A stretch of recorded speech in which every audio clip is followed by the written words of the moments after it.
Karena berbagai riset menyatakan bahwa, ya, terutama sejak pandemi ini ya, di mana segala keterbatasan sudah dilampaui, model pemimpin tradisional adalah tidak relevan lagi. Anda bisa cek.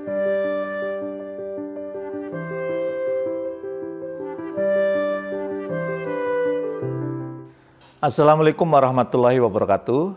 Bertemu kembali dengan saya di acara Leadership Inspiration.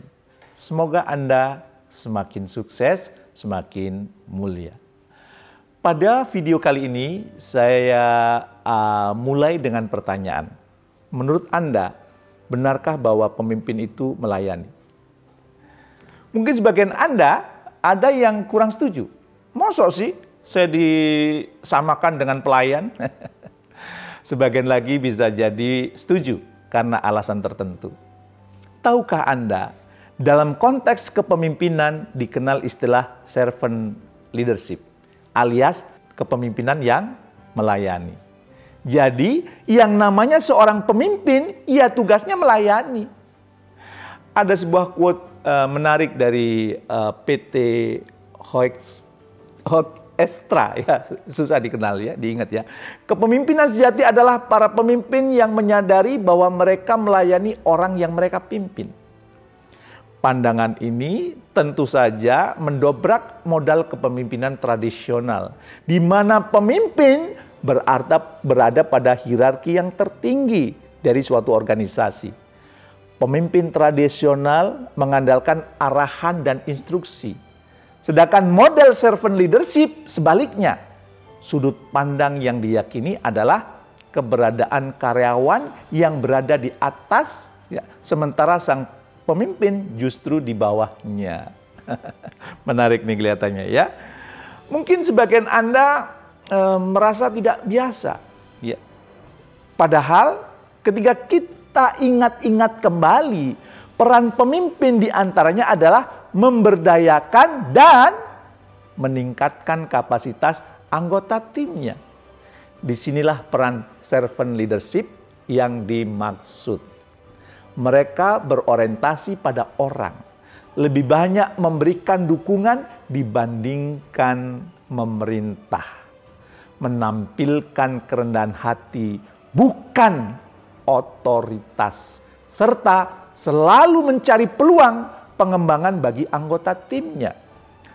Semua itu dilakukan dengan tujuan memberikan pelayanan terbaik bagi anggota timnya.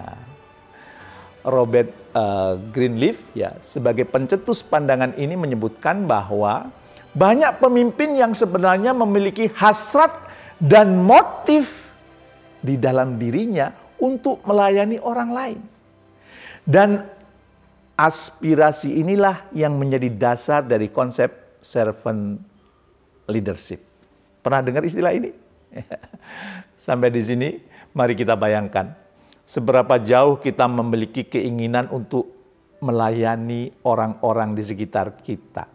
Atau masih ada sedikit terbersit di pikiran kita, saya yang memimpin, saya yang harus dilayani.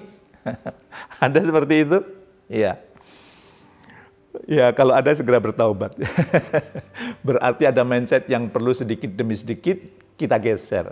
Karena berbagai riset menyatakan bahwa, ya, terutama sejak pandemi ini ya, di mana segala keterbatasan sudah dilampaui, model pemimpin tradisional adalah tidak relevan lagi.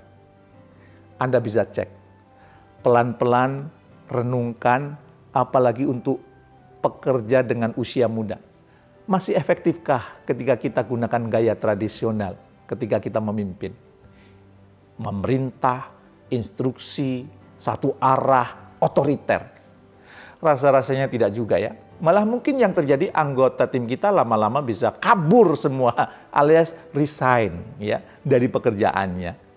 Ya, anggota tim zaman now sangat senang diakui, diberikan kesempatan untuk mengembangkan dirinya ya dan memunculkan eksistensinya, bukan diperintah, bukan disuruh-suruh. Dan seorang pemimpin yang melayani akan berfokus utamanya pada pertumbuhan dan kesejahteraan orang-orang di sekitarnya.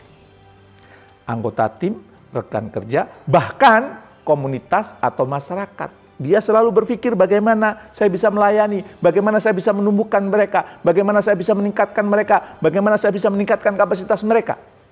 Jadi, syarat pertama yang harus ada jika kita ingin menjadi pemimpin yang melayani adalah tidak egois, tidak memikirkan diri sendiri, tidak mementingkan diri sendiri, melainkan memikirkan kepentingan bersama. Mereka sudah tuntas dengan dirinya sendiri, ya, dan kemudian fokusnya untuk kepentingan bersama. Menjadi pemimpin yang melayani tidak berarti harus melupakan karakter kepemimpinan dan kompetensi, ya. Karakter berkaitan dengan integritas, etika kerja yang tetap menjadi acuan utama bagi seorang pemimpin, ya. Sehingga ketegasan juga tidak berarti hilang dari seorang pemimpin yang melayani, ya. Bukan berarti lethality, bukan berarti lemah, ya, pemimpin yang melayani itu, ya. Kompetensi itu berkaitan dengan kemampuan dan performa, di mana seorang pemimpin tentu saja perlu memiliki serangkaian pengetahuan, keterampilan, dan sikap spesifik dalam rangka pencapaian target-target tim dan juga menggerakkan anggota tim. Lantas, bagaimana cara menerapkan model servant leadership? Nah, gimana tuh, ya? Kira-kira. Nah, sebelum lanjut, jangan lupa ya, subscribe, like, dan tekan tombol lonceng. Oke, kita lanjutkan. Ada 3 hal yang bisa Anda lakukan untuk menerapkan servant leadership. Ya, kalau Anda lakukan ini, Anda sudah termasuk yang memenuhi seorang leader yang melayani. Yang pertama, tanya secara dekat, dengarkan secara lebih dekat. Ya. Question close, ya, listen closer. Pemimpin yang melayani peduli dengan keadaan anggota timnya, termasuk ketika ada hambatan, ya, ataupun masalah pribadi sekalipun. Hal ini bukan berarti Anda kepo, ya, dengan masalah pribadinya, tetapi menunjukkan kepekaan dan rasa empati terhadap kondisi anggota tim. Meskipun mereka tidak sepenuhnya terbuka dengan masalahnya, mereka akan mengetahui bahwa Anda tulus memperhatikannya. Dan pada akhirnya, trust dan respect mereka terhadap Anda akan terbangun dengan lebih baik. Ini adalah bentuk layanan terbaik yang Anda berikan kepada orang-orang yang Anda pimpin. Oke, itu yang pertama, ya. Coba. Anda harus menjadi pendengar yang baik, ya. Yang kedua, Anda harus bisa memberikan contoh. Berapa kali pun Anda mengatakan, saya melayani, namun jika perilaku Anda masih juga menunjukkan layanan, bahkan anggota tim Anda tidak merasakan dampaknya, maka mereka akan mengabaikan Anda. Boleh jadi dalam jangka panjang, mereka akan menghakimi Anda sebagai pemimpin jarkoni. Bisa berujar, tidak bisa melakoni atau menjalani.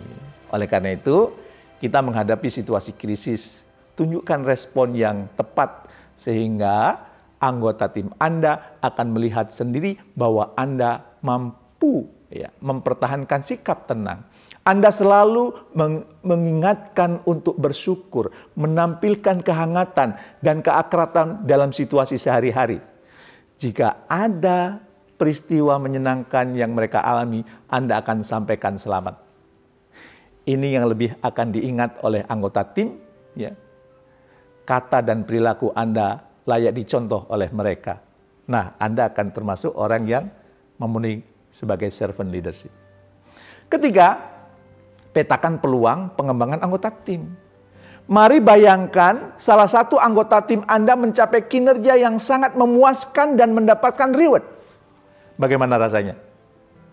Jika Anda merasa senang, ya, benar-benar senang, bukan formalitas, maka Anda sudah memiliki bekal penting sebagai pemimpin yang melayani.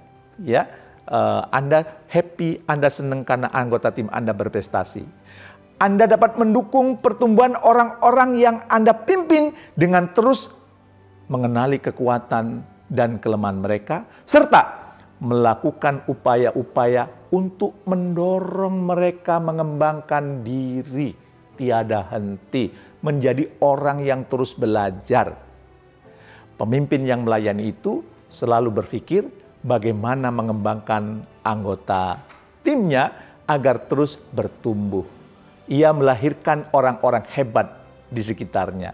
Mereka tahu potensi dan talenta anggota timnya dan kemudian mengembangkannya sesuai dengan potensi dan talenta untuk mencapai tujuan bersama. Keren ya, pemimpin yang menghebatkan orang-orang di sekitarnya. Sekali lagi, pemimpin yang melayani tidak egois. Setuju?